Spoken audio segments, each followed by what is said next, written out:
வணக்கம். இலங்கையின் ஆய்வுச் செய்திகளுக்காக நான் ஹரிணி. இலங்கையில் மிக மோசமாக மாறி வரும் அரசியல் சூழ்நிலையில் பழமையான தமிழ் தேசிய அரசியல் பலமான அடிவாங்க தொடங்கியுள்ளதால் உஷாரான தமிழ் தேசிய அரசியல்வாதிகள் தமது இருப்பை தக்க வைத்துக் கொள்ள தமக்கிடையே ஒற்றுமை தேவை என்று உணர்ந்து கொண்டார்கள். ஆனால் இயல்பில் அவர்களுக்கு இடையேயுள்ள பொறாமை மற்றும் சந்தேகம் அவர்களது ஒற்றுமை குதிரை கொம்புதான் என்பதை பலரும் ஊகித்திருந்தனர். தமிழ் தேசிய மக்கள் முன்னணியின் தலைவர் கஜேந்திரகுமார் பொன்னம்பலம் முயற்சி செய்த ஒற்றுமை முயற்சிக்கு இலங்கை தமிழரசு கட்சி முடிவு கட்டி இருக்கின்றது. இலங்கை தமிழரசு கட்சியின் நாடாளுமன்ற குழு தலைவர் சிவஞானம் ஸ்ரீதரன் டெலோ கட்சியின் தலைவர் செல்வம் அடைக்கலநாதனுடன் கஜேந்திரகுமார் ஒரு பேச்சுவார்த்தை நடத்தியிருந்தார். அதாவது தேசிய மக்கள் சக்தி அரசாங்கம் நாடாளுமன்றில் அரசியமைப்பை முன்வைக்கும் போது அதனை வடக்கு கிழக்கில் உள்ள பெரும்பான்மை நாடாளுமன்ற உறுப்பினர்கள் ஒரே அணியாக நின்று எதிர்க்க வேண்டும் என்றும் தமிழ் மக்கள் தீர்வுக்கு இதுதான் என அனுர அரசாங்கத்திடம் முன்வைக்கப்பட வேண்டும் என்றும் தமது ஒற்றுமை முயற்சிக்கு காரணம் கூறியிருந்தார் கஜேந்திரகுமார் பொன்னம்பலம். ஆனால் தமிழரசு கட்சியின் தலைவர் CVK சிவஞானம் இது குறித்து எந்த ஒரு பேச்சுவார்த்தையும் அவசியமில்லை என குறிப்பிட்டு அந்த ஒற்றுமை முயற்சிக்கு மண் போட்டு மூடியுள்ளார். அப்படியானால் வரும் உள்ளூராட்சி சபை தேர்தல்களில் இவர்கள் வெவ்வேறு அணியாக போட்டியிடப் போகிறார்கள். நாடாளுமன்ற உறுப்பினர் ராமநாதன் அர்ஜுனாவின் சுயேட்சை குழுவும் ஆளும் கட்சியான தேசிய மக்கள் சக்தியின் உள்ளூராட்சி சபை தேர்தல்களில் மிக சுலபமாக தமிழ் தேசியம் பேசும் கட்சிகளை கவிழ்த்துவிட வாய்ப்பு ஏற்பட்டுள்ளது.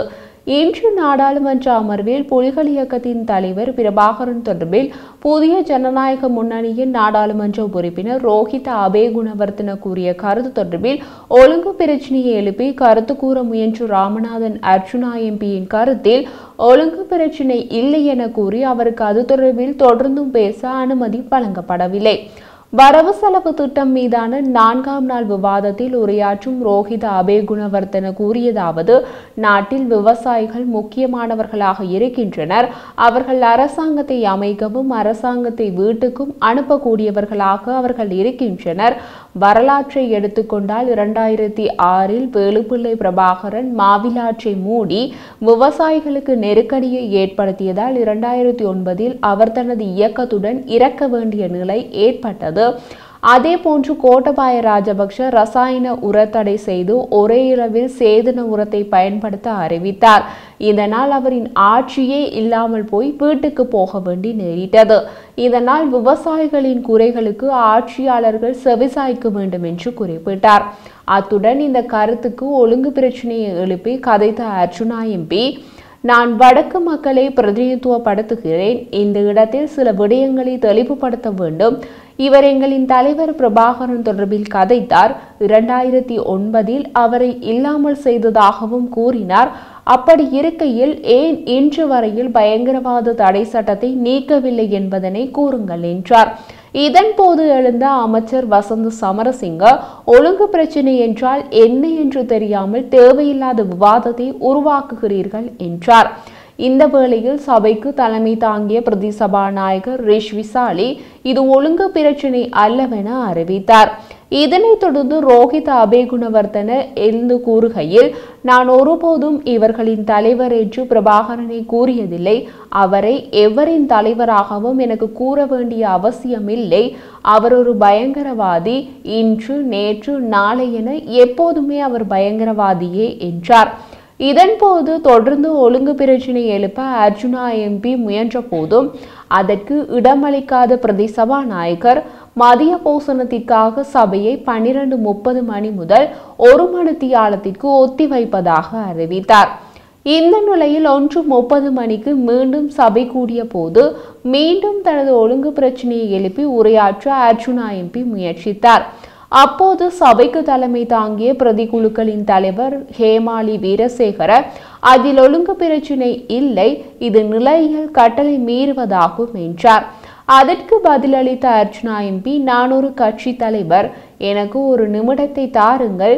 மற்றவர்களுக்கு சந்தர்ப்பம் வழங்கும் நீங்கள் தமிழ் எம்பி கதைக்கும் போது மட்டும் நிலையியல் கட்டளை பார்க்கின்றீர்கள்.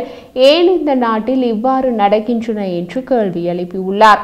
அத்துடன் என்னை தயவு செய்து கதைக்க விடுங்கள் என கேட்கும் போதும் என்னை கதைக்க விடுவதில்லை என்று கூறியுள்ளார். ஆனால் அர்ஜுனா எம்பி பேசுவதற்கு அவர்கள் அனுமதி வழங்கவில்லை. தமிழ் தொடர்பான விஷயங்கள் நாடாளுமன்றத்தில் பேசப்படும் போது தமிழ் எம்பிக்கள் யாரும் ஒழுங்கு பிரச்சனையை எழுப்புவதில்லை. அர்ஜுனா எம்பி நாடாளுமன்றம் போன பின்னர்தான் தைரியமான தமிழ் குரல் நாடாளுமன்றத்தில் ஒலிப்பதை காணக்கூடியதாக உள்ளது. நாடாளுமன்றத்தில் இன்று எம்பிக்களின் பாதுகாப்பு தொடர்பில் கலந்துரையாடப்பட்டுள்ளது. இதற்கு நாடாளுமன்ற உறுப்பினர்களின் பாதுகாப்பு தொடர்பில் தேவையான ஏற்பாடுகளை மேற்கொள்ளுமாறு பதில் போலீஸ் மா அதிபருக்கு உத்தரவிட்டுள்ளதாக சபாநாயகர் தெரிவித்துள்ளார். நாடாளுமன்ற உறுப்பினர்களின் பாதுகாப்பை உறுதிப்படுத்துமாறு பல்வேறு தடவைகள் தன்னிடம் கோரிக்கைகள் முன்வைக்கப்பட்டுள்ளதாக சபாநாயகர் இதன்போது குறிப்பிட்டுள்ளார். அதனால் தேவையான நடவடிக்கைகளை மேற்கொள்ளுமாறு தான் பதில் போலீஸ் மா அதிபருக்கு உத்தரவிட்டுள்ளதாக சபாநாயகர் தொடர்ந்தும் தெரிவித்துள்ளார். அர்ஜுனா எம்பி ஒரு சில கருத்தை கூறியுள்ளார். நாடாளுமன்றம் தொடங்கி 100 நாட்களுக்கு மேல் ஆகின்றது. இந்த இவ்வளவு நாட்களிலும் எங்களுடைய தமிழ் எம்பிக்கள் வருவது சரியான குறைவு. நான் எனது வழக்கு நாட்கள் தவிர ஏனைய நாட்களில் நாடாளுமன்றத்திற்கு வருகிறேன். பேச தராத நாட்களிலும் நான் போய் நாடாளுமன்றத்தில் இருப்பேன் என கூறியுள்ளார். நாடாளுமன்றத்தில் மக்கள் பிரச்சினையை பேசுவதற்கு வாய்ப்பு இருந்தும் நாடாளுமன்றத்திற்கே போகாத தமிழ் எம்பிக்களை மக்கள் கவனித்துக் கொள்ளுவார்கள். தமிழர்களுடைய நிலங்களை அபகரித்து கட்டுப்பாட்டுள்ள தையிட்டி விகாரை தொடர்பில் சமாதானத்திற்கும் நல்லிணக்கத்திற்குமான பணியகம் தனது கண்டனத்தை வெளியிட்டுள்ளது. இதில் குறிப்பிடப்பட்டுள்ளதாவது, இந்து, கிறிஸ்தவ, இஸ்லாமிய மதத்தை பின்பற்றக்கூடியவர்கள் அதிகமாக வாழுகின்ற வடக்கு கிழக்கு மாகாணங்களில் யுத்தத்திற்கு பின்பு பல இந்து கிறிஸ்தவ ஆலயங்களின் புனரமைப்பு, மீள்கட்டுமான பணிகள் மற்றும் அரச படைகளின் கட்டுப்பாட்டிற்கு கீழுள்ள ஆலய காணிகளை விடுவித்தல் போன்ற பணிகள் மேற்கொள்ளப்பட வேண்டியுள்ளது. இந்த சூழ்நிலையில் பௌத்த மதத்தை பின்பற்றுகின்றவர்கள் இல்லாத இடங்களில் அரசு அதிகார படையினர் அனுசரணையோடு அத்துமீறிய இன மத முரண்பாடுகளை தோற்றுவிக்கும் வகையில் பல செயற்பாடுகள் முன்னெடுக்கப்பட்டு வருவதை அவதானிக்க முடிகிறது. அந்த வகையில் தையிட்டியில் மக்களுக்குரிய காணியில் சட்டவிரோதமான முறையில் அமைக்கப்பட்டு வரும் திஸ்ஸ விகாரை தொடர்பாக வடமாகாணத்தின் சமாதானத்திற்கும் நல்லிணத்திற்குமான பணியகம் கண்டனத்தை தெரிவித்துக் கொள்கிறது. இன மத சமத்துவத்தையும் மதங்களுக்கு இடையிலான சகிப்புத்தன்மையும் வளர்த்து பல்சமய கலாச்சாரத்தையும் நம்பிக்கையும் கொண்ட நாடாக கட்டியெழுப்ப வேண்டிய இக்காலகட்டத்தில் அடக்குமுறையின் வடிவமாக பொருத்தப்பாடற்ற, நீதிக்கு புறம்பான சட்டவிரோத கட்டுமானங்கள் மற்றும் தனியார் காணி அபகரிப்புகள் போன்றன முற்றாக நிறுத்தப்பட வேண்டும். இன மத நல்லிணக்கத்தை வளர்த்து சமத்துவ உணர்வை ஏற்படுத்தும் வகையில் அரசும் அரசு அதிகாரத்தில் உள்ளவர்களும் செயற்பட வேண்டும் என்பதை வலியுறுத்துகின்றோம். மேற்குறித்த விடயம் இதய சுத்தியோடும் பரந்துபட்ட எண்ணத்தோடும் கையாளப்பட்டு இனமத முரண்பாட்டை மீண்டும் ஏற்படுத்தாத வண்ணம் நீதி நிலைநாட்டப்பட நடவடிக்கை எடுக்க வேண்டும் என்ற வேண்டுகோளையும் விடுக்கின்றோம் என தெரிவிக்கப்பட்டுள்ளது.